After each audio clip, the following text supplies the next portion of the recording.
आमनेर तालुक्यातील ताज्या बातम्या व ठळक घडामोडींसाठी पाहत राहा JBN महाराष्ट्र।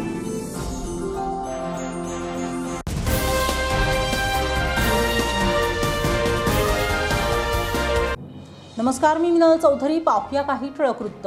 मतमोजणी केंद्राबाहेर पोलिसांकडून करण्यात आलेल्या लाठीचार्जच्या निषेधार्थ शिवसेना ठाकरे गटाचे उमेदवार कुलभूषण पाटील यांनी असंख्य कार्यकर्त्यांसह जिल्हा पोलीस अधीक्षक कार्यालयावर मोर्चा काढला। यावेळी त्यांनी जिल्हा पोलीस अधीक्षक यांना निवेदन सादर करून संबंधित पोलिसांवर कारवाई करण्याची मागणी केली आहे। महानगरपालिका निवडणुकीच्या मतमोजणी दरम्यान जळगाव शहरातील वॉर्ड क्रमांक 10 मधील शिवसेना ठाकरे गटाचे उमेदवार कुलभूषण पाटील यांच्या फेरमतमोजणीला निवडणूक निर्णय अधिकाऱ्यांनी मान्यता न दिल्याने मतमोजणी केंद्रावर तणावाचे वातावरण निर्माण झाले होते। यानंतर शिवसेना ठाकरे गटाच्या कार्यकर्त्यांनी मतमोजणी केंद्रावर ठाण मांडले। दरम्यान परिस्थिती नियंत्रणात आणण्यासाठी पोलिसांकडून करण्यात आलेल्या कारवाईत काही कार्यकर्त्यांवर लाठीचार्ज झाल्याचा आरोप करण्यात आलाय।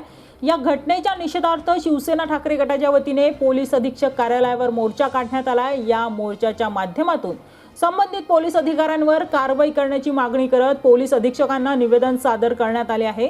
लाठीचार्जमध्ये महिलांसह कार्यकर्त्यांना दुखापत झाल्याचा आरोप यावेळी करण्यात आला असून संपूर्ण प्रकरणाची चौकशी करण्याची मागणी शिवसेना ठाकरे गटाने केली आहे।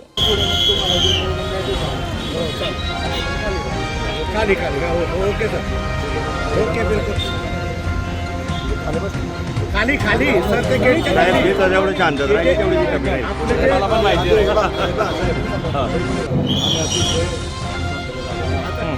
आम्ही कुठलाच कायदा शिवसेना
आज आपण कालपासून जो प्रकार झालेला आहे आपल्या सर्वांना ज्ञात आहे। रात्री 9 वाजेपर्यंत सर्व वितरण अशी आपल्याला लढाई लढायची आहे। या संदर्भात कलेक्टर साहेबांनी आपल्याला सकारात्मक चर्चा केलेली आहे।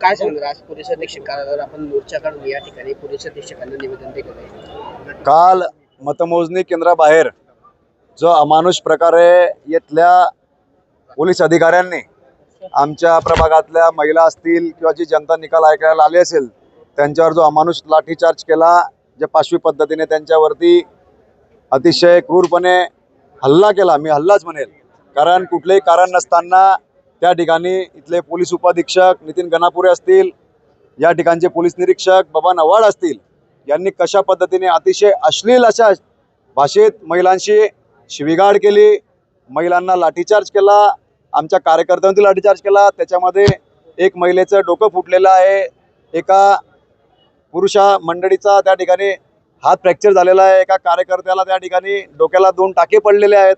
अशा पद्धतीने अमानुष मारहाण त्या ठिकाणी आपण सर्व पत्रकारांच्या माध्यमातून पाहिलं, त्याचे सर्व व्हिडिओ फुटेज पूर्ण जळगाव शहरामध्ये प्रत्येकाच्या मोबाईलमध्ये फिरत आहे। बबन आव्हाड साहेबांनी अतिशय अश्लील अशा पद्धतीने महिलांना शिवीगाळ करत मारहाण केली। हे बबन आव्हाड तेच आहेत ज्यांच्यावर यापूर्वी DPDC मध्ये अनेक आमदारांनी त्यांच्या MD ड्रग्सच्या बाबतीत, ड्रग्स तस्करीच्या बाबतीत अनेक आरोप केलेले आहेत। परंतु मी या ठिकाणी प्रशासनाला आणि या शासनाला विचारतो की यांना कोणाचा अभय आहे, हे कोणाच्या दबावाखाली इथले लोक काम करत आहेत, अशा अधिकाऱ्याला त्या ठिकाणी पाठीशी घालण्याचं काम कोण करत आहे? अशा ज्या अधिकाऱ्यावरती अतिशय गंभीर स्वरूपाचे आरोप असताना देखील त्यांना या ठिकाणी त्यांच्या मर्जीतलं म्हणजे स्थानिक गुन्हे शाखेच्या पोलीस निरीक्षक पदाचं या ठिकाणी बक्षीस दिलं गेलं। हे सर्व कोणाच्या आशीर्वादाने होतंय हे देखील तपासणं गरजेचं आहे। हे बबन आव्हाड जे पोलीस निरीक्षक आहेत यांचे सर्व कालच्या पद्धतीचे कालचे जे झालेले प्रकार आहे त्याचे फुटेज आणि व्हिडिओ आणि आम्ही मानवाधिकार आयोग, राष्ट्रपती भवन, जे कुठले प्राधिकरण आम्हाला अपिले करायचे असतील त्या सर्व अपिलीय प्राधिकरणाकडे आम्ही त्या ठिकाणी दाद मागण्यासाठी देणार आहोत आणि त्यांच्यावर कारवाई करण्यासंदर्भात आम्ही त्या ठिकाणी मागणी करणार आहेत. त्यांच्यावर जोपर्यंत कारवाई होणार नाही तोपर्यंत आम्ही आमचा लढा सुरूच ठेवू. जर आम्हाला योग्य न्याय मिळाला नाही तर भविष्य काळामध्ये शिवसैनिक कशा पद्धतीने आंदोलन करतो आणि शिवसेना स्टाईल आंदोलन कसं असतं हे देखील आम्ही त्यांना या ठिकाणी दाखवून देऊ. काय मागणी करणार, काय कारवाईची मागणी करणार? त्यांच्यावरती जे प्रशासनाने कालच्या पद्धतीने आम्हाला आश्वासन दिलेलं होतं त्याच्या आम्ही या संदर्भात आज निवेदन दिलेलं आहे. त्याचे सर्व व्हिडिओ फुटेज आम्ही या ठिकाणी पुरवलेले आहेत. कशा पद्धतीने त्यांनी कालचा प्रकार घडवलेला आहे. उमेदवारांना मारहाण केली, उमेदवार जे त्या ठिकाणी मतमोजणीला गेलेले होते त्यांना बाहेर फेकण्यात आलं, लाठीचार्ज करण्यात आला. हा कुठला न्याय आहे? जर त्यांना या ठिकाणी त्यांच्यावर योग्य कारवाई केली नाही, आम्ही त्या संदर्भात या ठिकाणी पोलीस अधीक्षकांशी बोललेलो आहे. पोलीस अधीक्षकांनी कारवाईच्या संदर्भात आम्हाला या ठिकाणी आश्वासन दिलेलं आहे आणि निश्चित मला खात्री आहे की त्यांच्यावर कारवाई या ठिकाणी होईल. कालचा जो प्रकार की या ठिकाणी महिला, माता, बंधू भगिनी, युवक मोठ्या संख्येने स्वयंस्फूर्तीने या ठिकाणी उपस्थित राहिले. ज्यांच्यावर काल लाठीचार्ज झाला, ज्यांच्यावर काल लाठीमार झाला, ज्यांचे काल डोके फुटले, ज्यांचा हात फ्रॅक्चर झाला, असे अनेक लोक या ठिकाणी आलेले होते न्याय मागायला. जर या ठिकाणी न्याय व्यवस्था अशा पद्धतीने जर जागरूक असेल तर निश्चित या ठिकाणी आम्हाला न्यायव्यवस्थेवरती विश्वास आहे आणि न्यायव्यवस्थेवरती विश्वास असल्याने या ठिकाणी कारवाई होईल हे मात्र निश्चित आहे. काउंटिंगच्या दिवशी वार्ड नंबर 10 ते आरो नंबर 6 त्या ठिकाणी काही उमेदवारांनी रिकाउंटिंगसाठी अर्ज केले होते. आरोनी त्यांच्या अधिकारामध्ये त्यांनी रिजेक्ट करण्यात आले होते. मग त्याच्या अनुषंगाने जे काउंटिंग सेंटरमध्येच काही वेळेला त्यांनी बसून राहिलं होतं. मग आरोनच्या आदेशानुसार आम्ही जे कोणी बसून होते त्यांना जे काउंटिंग सेंटरमधून बाहेर घेतलेले होते. तोपर्यंत काउंटिंग सेंटरचं ओव्हरऑल बाहेरचं जिथं बॅरिकेडिंग असतं तिथं जवळपास 1001 लोक जमा झाले होते. मग ह्या उमेदवार देखील तिथं गेलं. मग ही जे कोणी पब्लिक क्राऊड जमा झाला होता त्यांचं काही कंट्रोल कोणाचं नव्हते आणि काही वेळानंतर अचानकपणे समोरून 1-2 दगड यायला सुरू झाला. मग पोलिसांना नाईलाजानं स्वल्प बलाचा वापर करून म्हणजे लोकांना त्या ठिकाणीवरून पाठवण्यात आलेलं आहे. त्या संदर्भात 300 पोलिसांवरती अटॅक केलं आणि पोलिसांचा कामामध्ये अडथळा निर्माण केलेला आहे.